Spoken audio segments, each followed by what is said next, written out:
Good evening. In Washington, D.C., sometimes the script gets flipped, and the expected outcome never arrives. We just witnessed one of those rare moments. A government shutdown ended not by top leaders, but by a small group of lawmakers willing to break ranks. 8 members of the Senate Democratic Caucus crossed party lines to end the shutdown. Each had their own reasons: political, personal, and practical. Tonight, we'll pull back the curtain on their decision. Who are these 8 senators? What pressures shaped their votes? This is the story of the people behind the vote, the individual threads that changed the course of a national crisis. It's about pragmatism, political survival, and the elusive possibility of finding a path forward, even in the most divided times. Let's get into it. We begin in Nevada with Senator Catherine Cortez Masto. Her vote wasn't a surprise, but her reasoning was powerful. From the start, she opposed using a shutdown as leverage, seeing it as a failure that hurt real people. Nevada's economy relies on tourism and federal land. Shutdowns hit home fast. Cortez Masto spoke directly about the pain: federal workers lining up at food banks, families struggling, all due to a manufactured crisis. For her, this wasn't about party politics, it was about her constituents' livelihoods.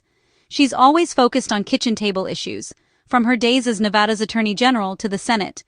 Her vote was a pragmatic stand: government must serve, not use people as pawns. She prioritized stopping the pain, arguing that real negotiations can't happen while families suffer. This was consistent with her record, always putting Nevadans first. So, when you see her name on that list, remember, it's not about party, it's about people. Her vote was a call to end the self-inflicted wound and get back to helping her state. That's the kind of leadership that set the tone for the rest. She didn't break ranks for drama, she did it for Nevada. Her decision reframed the debate from partisan bickering to real-world consequences. In the end, it was about keeping faith with her people, and that's why she was one of the 8. Next, Senator Dick-Durbin of Illinois, the Senate's majority whip. As a top leader, his break from party strategy was seismic. Durbin's job is to enforce party discipline, so his vote signaled deep concerns about the shutdown's damage. He framed his decision as essential to keep government running and protect the country's credibility.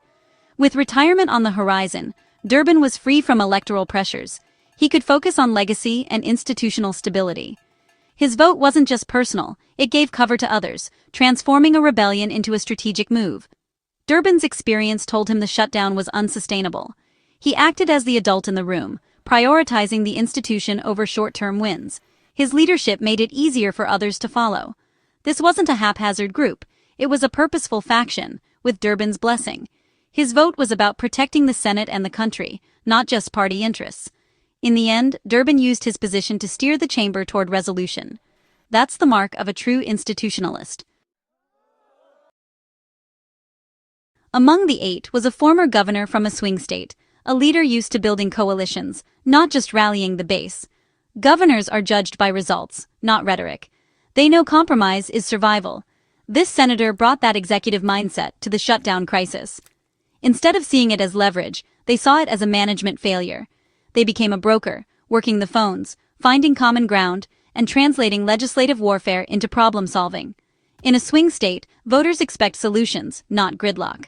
Their vote reflected that reality pragmatism over purity. Publicly, they called for adults in the room and framed the shutdown as a distraction from real work. This was classic governor logic: solve the problem, move forward. Their deal-making reinforced their brand as a post-partisan problem solver. Voting to end the shutdown fulfilled a campaign promise to get things done. Their executive experience shaped their approach. Government must function. They weren't just a vote, they helped create the deal itself. This was the muscle memory of an executive at work. Their leadership paved the way for others to follow. Our next senator is a senior member of the Appropriations Committee, the people who write the checks. For them, a shutdown isn't abstract, it's a series of cascading failures. They know which programs stall, which contracts break, and how costly the restart will be. Their expertise made them a key voice for ending the chaos. Every day of shutdown meant more damage and higher costs for taxpayers. Their vote was about fiscal responsibility and institutional preservation. As a senior appropriator, their support lent credibility to the deal. They're used to bipartisan negotiations. relationships built on trust. Their public message: Congress must fund the government, no matter the disagreements. This was about mechanics, not messaging. Their vote was a seasoned expert's call to stop the games and get the machine running again.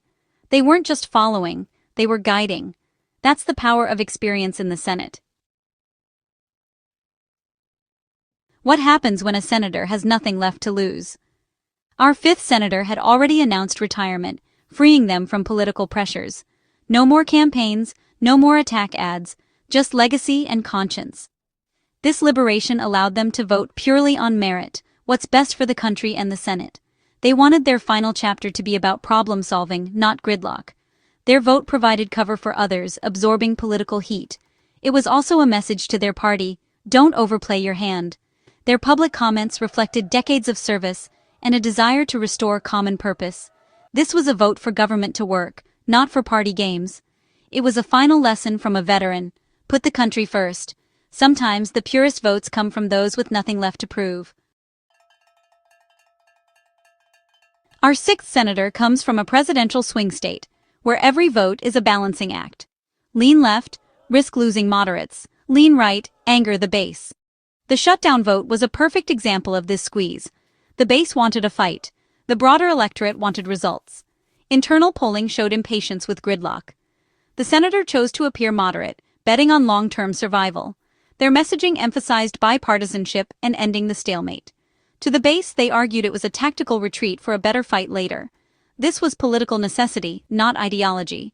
Their vote reflected the unique pressures of a divided state. In swing states, the path to victory runs through the center. That's why they broke ranks. Before the Senate, our seventh senator served in a key state-level office. State government experience means living with the consequences of federal shutdowns, budget holes, program chaos, and citizen uncertainty. This background breeds pragmatism. In state legislatures, compromise is required. Shutting down government is seen as deeply irresponsible. This senator brought that mindset to Washington, seeing the federal government as a partner to the states.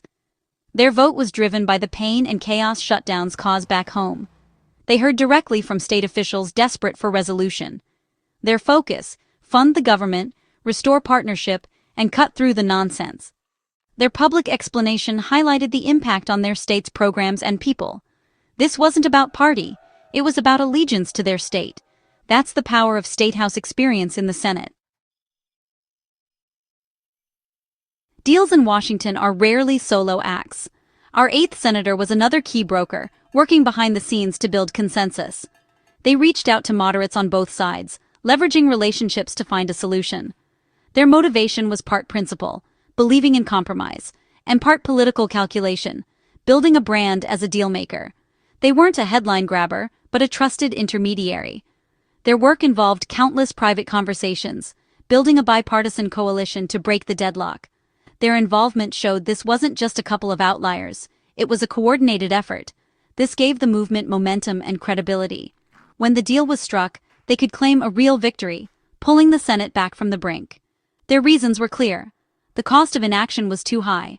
They had the skills, relationships, and courage to forge an alternative. They weren't just a vote, they were a catalyst. That's how real solutions happen in the Senate. 8 senators, 8 stories, 1 consequential vote. This wasn't simple defiance, it was a tapestry of service, loyalty, pragmatism, and conviction. They faced intense pressure but chose a different path. Even in polarized Washington, cross-party cooperation is possible, especially in crisis. These 8 played a crucial role in ending the shutdown, proving bipartisanship isn't dead.